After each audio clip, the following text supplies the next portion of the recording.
Hey there, lovely listeners. Welcome to Uniquely Wired Podcast. I'm your host, Nani. On this podcast, we uncover the beauty and nature of autism through heartfelt conversations. Let's jump in. Hey, y'all. We are back with another episode. So, on this episode, I am going to keep it short and sweet, and it's going to go straight to the point. And we are going to talk about giving yourself grace, okay, as a support needs parent. I feel like, and I'm sure many of you will agree with this, we become so caught up with life, number one, but also with our children's needs, which is expected because, again, they have a disability, they need our assistance 24/7 in a lot of our cases. And so we tend to forget about ourselves. And I think, at least for me this year, I really want to be intentional on giving myself grace. So I want you that's listening to give yourself grace as well. Be intentional this year on practicing that.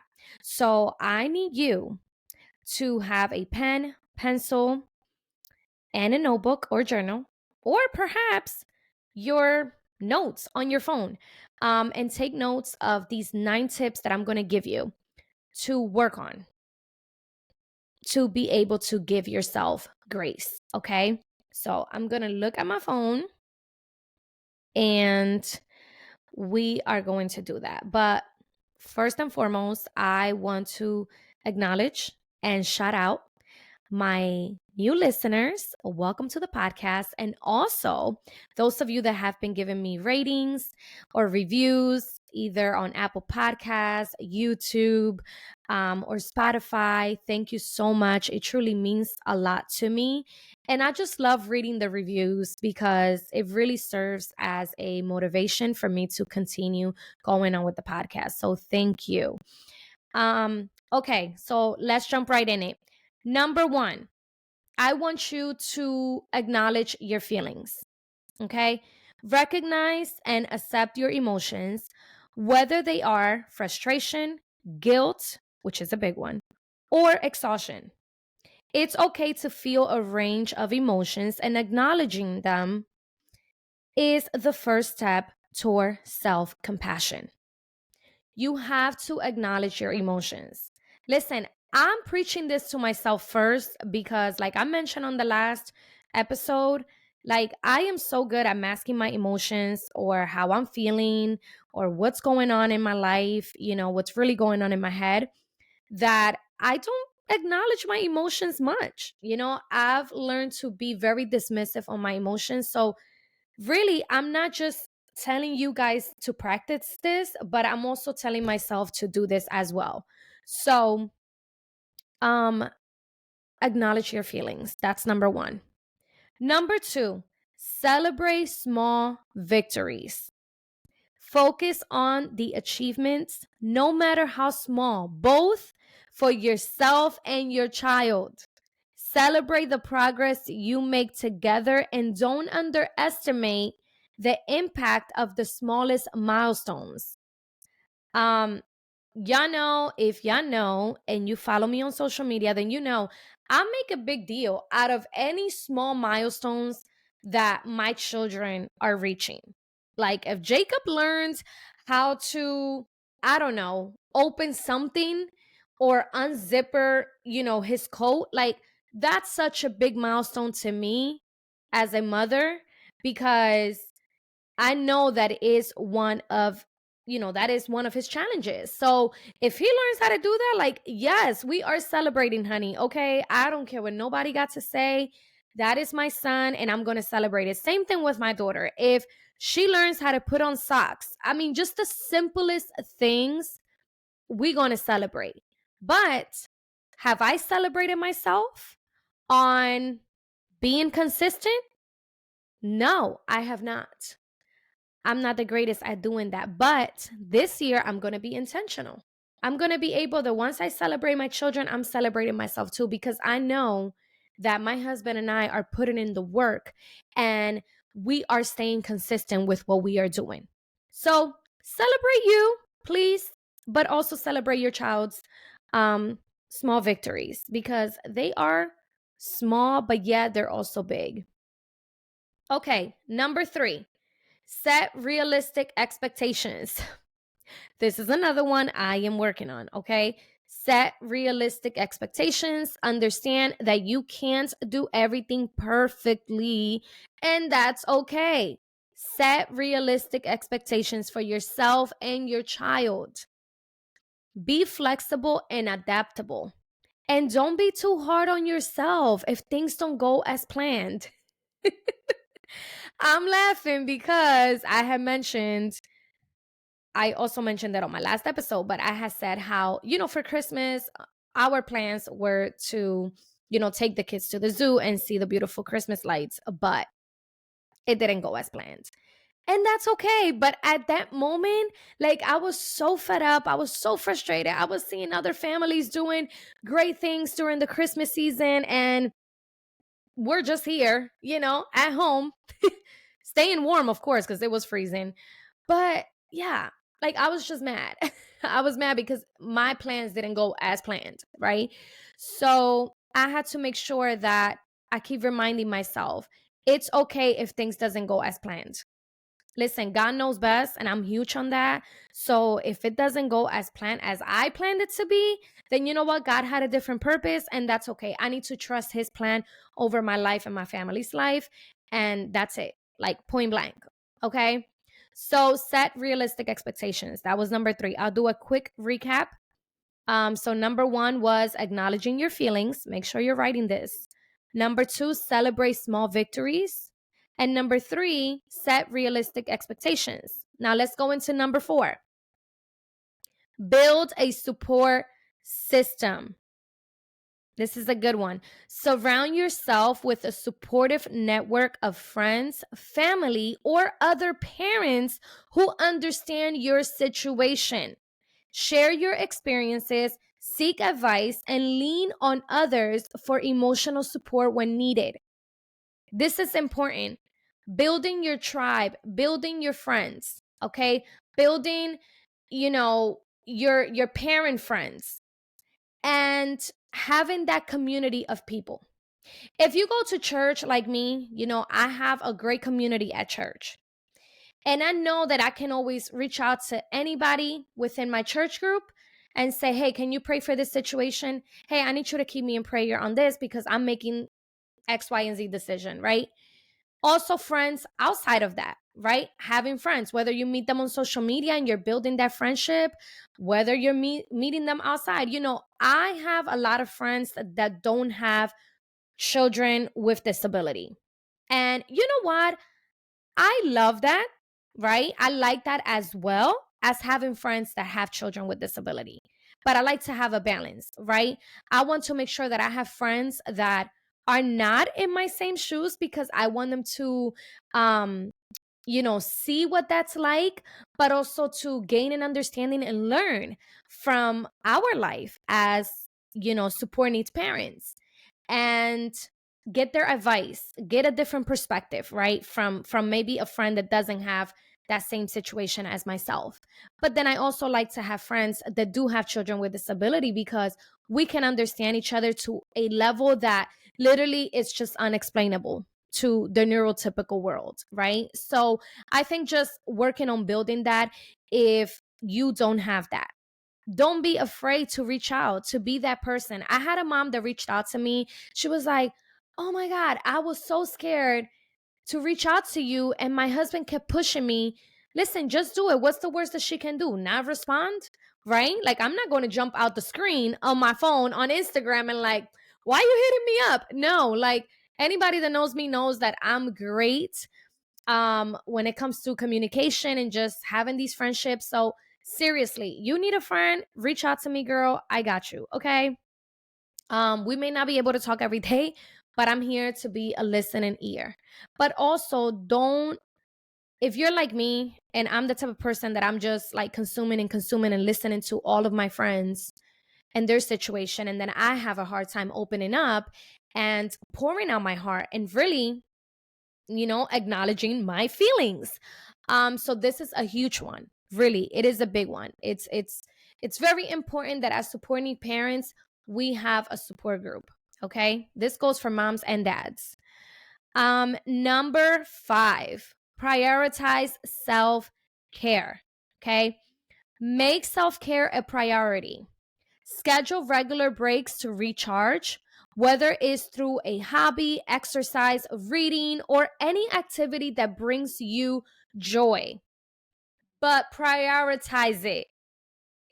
Taking care of yourself is essential for being able to care for others. I've mentioned this plenty of times on the podcast. Take care of yourself, okay? I actually I am deciding to um schedule maybe a body massage every 2 months because my body just needs it, like the physical part of my body just needs it to decompress and just, tune out the entire world, turn off my phone and just focus on that. So that's something I'm going to be intentional with this year, starting next month. I know I mentioned that I was going to start doing Pilates. Okay, I started doing them and I must be honest, I'm not a huge fan of it. I think I'm going to stick with doing just like the normal regular workouts. Um that's what I'm going to stick to.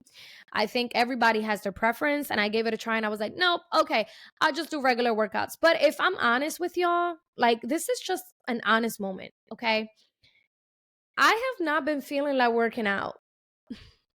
I'm just being straight up. I have not been feeling like working out. I have just been so caught up again with life. And I am just not finding the time. And I know that I have to be intentional. And I don't want to make this sound like I'm making excuses because I'm not. And I think those that get it will get it. But it's just been very, very like consuming. Life has been consuming lately, mentally and emotionally, and it's starting to affect the physical. So there has been days, okay, a lot of the times throughout the week, I am just finding myself so exhausted. I'm not wanting to cook, I'm not wanting to clean, I'm not wanting to do dishes, which, by the way, thank the Lord for dishwashers. Can I get an amen? Okay. Thank God for dishwashers. Because when I discovered that thing, I know some of y'all are going to laugh because maybe you've been using dishwashers your whole life. But guess what? I was brought up old school and I just figured I'll just clean the dishes as I go because that's just what I do. When I'm cooking, I'm just washing dishes as I go.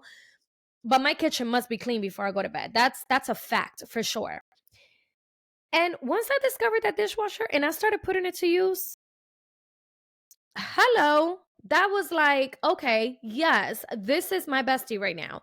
So I put my dishes there before I go to bed, clean the kitchen, and everything is just getting cleaned by the dishwasher. So it is amazing. And if you have one and have not given it a try, I am here to tell you, friend, that you need to start using your dishwasher.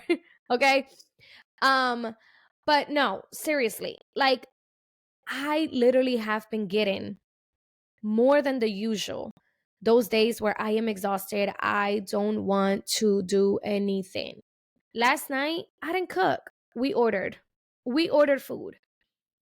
And a lot of the times I'll tell my husband, "I'm so sorry, honey. I couldn't do dinner today.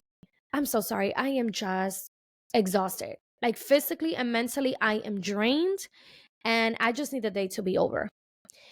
And so I think part of prioritizing my, my self-care, I think it's also having a routine for my bedtime.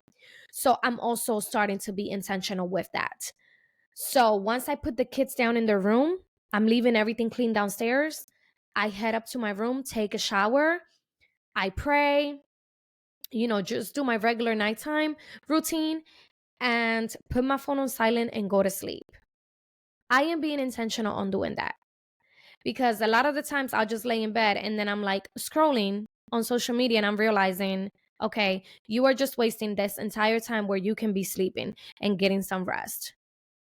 But I've also had 8 hours full of sleep most of the time, and I'm still waking up tired. So a friend of mine suggested that I start taking magnesium. And so that's something I'm going to start taking, and hopefully I see a change when I'm waking up in the mornings, because I still be physically exhausted and just tired. Like my body is just done. So yeah, just prioritize self-care, please. Number 6, learn to say no. Okay, this is me. And if you're not watching the video, then just know I'm just raising my hand like, yep, that's me. I need to learn. I'm telling y'all, I am never going to come on this podcast and tell you to do something that I'm not going to practice myself. For real. So I preached this to myself before I came on this podcast and share these thoughts with you and these tips and strategies. So learn to say no. It's important to recognize your limits and be comfortable saying no when necessary. That's with friends, that's with families, that's with coworkers, that's with anybody. Okay, that's with anybody. If you need to say no, say no. Overcommitting can lead to burnout. So prioritize your time and energy on what truly matters. That is a whole word right there. Okay, that's a whole word right there. And I felt God really convicting me about this and really speaking to me, because I can be that person to overcommit. And then here I am burning myself out. I've literally said yes to people on committing to things with them. And then, like, days later, I'm emailing them back, like, hey, you know what? That was an impulsive decision. So, therefore, I am going to step out of this time. I have way too much on my plate. And listen, if they are very understanding, they are not going to get mad, and they're going to understand you. And they're going to acknowledge that that is true. You don't want to overcommit, you don't want to have burnout. So keep that in mind, friend. Number 7, educate yourself. Knowledge is empowering. Learn more about your child's support needs, available resources, and coping strategies. The more informed you are, the better equipped you'll be to navigate the challenges. Very important that we educate ourselves. And after we educate ourselves, it's okay to educate others, including family. It's important. I find myself every single time that I'm with my family, I'm educating them. I'm educating them. Like my mom said the R word, okay? And if you know what word that is. I'm not even going to say it, but my mom said that like jokingly about something, and I corrected her. I corrected her as a mom, in this time, and really it was never acceptable. But in this time that we're living in 2024, that's not an appropriate word. It is offensive, not just to the community, to the disabled community, but to myself as a parent of disabled children. So it's okay. We have to do things in love, but you can still do it. Just make sure you're doing it in love and in a kind way, that you're not coming off like bossy or like you know it all, but come off in a loving way. Okay? It is important to remember that. Number 8, seek professional help. I just did this a month ago. I reached out to a therapy place. Now I'm having, actually this Friday, I'm having my first therapy session. And I'm so happy, y'all. I am so happy to have my first therapy session. Um excuse me. I just, again, I would have never imagined seeking mental health, you know, help from a professional. Never. And I was emotional the other day, and I cried in my car as I was driving, and I was listening to a podcast that was also speaking on this. And it just gave me more peace that it's okay. It is the right season for me to be doing this, to be seeking professional help. And that does not mean there's anything wrong with you. That does not mean you're going to get a diagnosis or you're going to get medication right away. No, I think that is a stigma in this world. Like, oh, people that go to therapy, they have to get medicated, or they're going to force you to take medication. No, nobody can force you to do anything or take anything. You know your body and you know yourself best. So At the end of the day, I am going with an open mind to my therapy session. I am looking forward to see what they have to say and gain knowledge, but also gain strategies that are going to help me cope with my life. And that's really what I want help with. And I had to recognize that I needed that. Number one, which was the number one thing I shared with y'all, acknowledging your feelings, I had to do that first. I had to acknowledge my feelings and recognize, listen, you are not a toy. You are a human being that have five senses, and you have emotions, you have feelings, and that's okay. And there's going to be a time in your life where you're going to have to seek this professional help, and there is absolutely nothing wrong with that. So, seek professional help. Don't hesitate to seek professional help if needed. Therapists, support groups, or counselors can provide valuable guidance and a safe space to express your feelings. Um, last but not least, I think it's my top favorite one out of all of these. Celebrate your strengths. Celebrate your strengths. Make sure you're writing that. Let me give you a quick recap in case you forgot, because I know if you're like me and you forget things, I got you. I understand.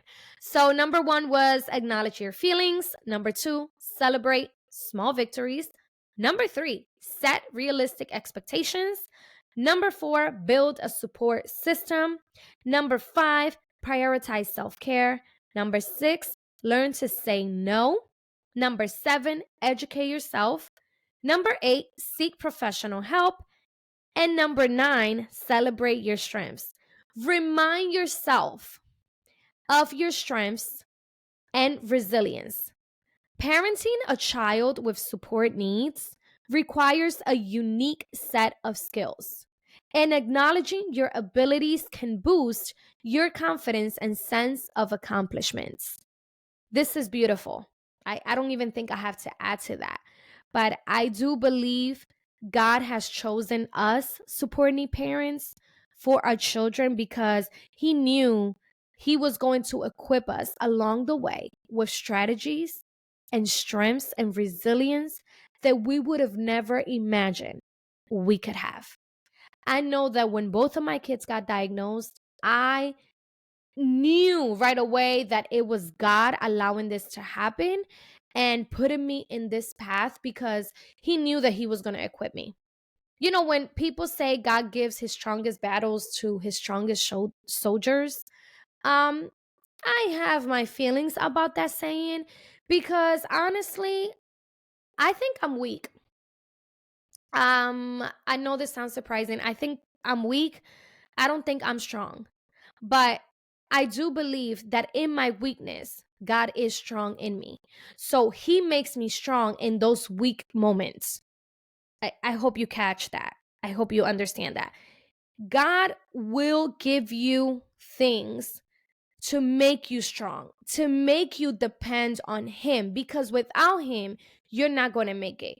You need God at all times, y'all. I'm telling you because this is evident in my life, to get through this life, to get through this journey. And so I've realized that when I pray, when I read my word, when I'm declaring these affirmations, these positive affirmations that God speaks over me in His word, His promises, oh my gosh, life becomes so much better and smoother. And you're not so caught up on like what ifs, right? And so when I begin to declare that I am the head and not the tail, that I was fearfully and wonderfully made, that my children were fearfully and wonderfully made, that no weapon formed against us will prosper, I'm telling you, I just start reciting these things, right? I start reading these promises of God from His word in my life and over my children. And I really start to see that. And y'all, God has never failed me. God has never failed my household. We have lacked nothing. Everything that we have is thanks to Him. Because, yes, we work hard and we have money and we're able to buy these things, but it's because He allows these things to be provided unto us. So don't ever forget that God loves you and that He has a perfect plan for you and your family. I hope that that was encouraging to whoever needed to hear that. And so, as we end this episode, I want you to remember giving yourself grace is an ongoing process, and it's okay to ask for help when needed. Taking care of your well being ultimately benefits both you and your child. So, again, friends, remember to give yourself grace. Have a wonderful day if you're listening during the day, if you're listening at night, whenever you're listening. And I'll see you guys again on another episode of Uniquely Wired Podcast. And that's a wrap for today's episode of Uniquely Wired Podcast. Thank you so much for tuning in and sharing this space with me. If you enjoyed this episode, don't forget to subscribe, rate, and share. Until next time.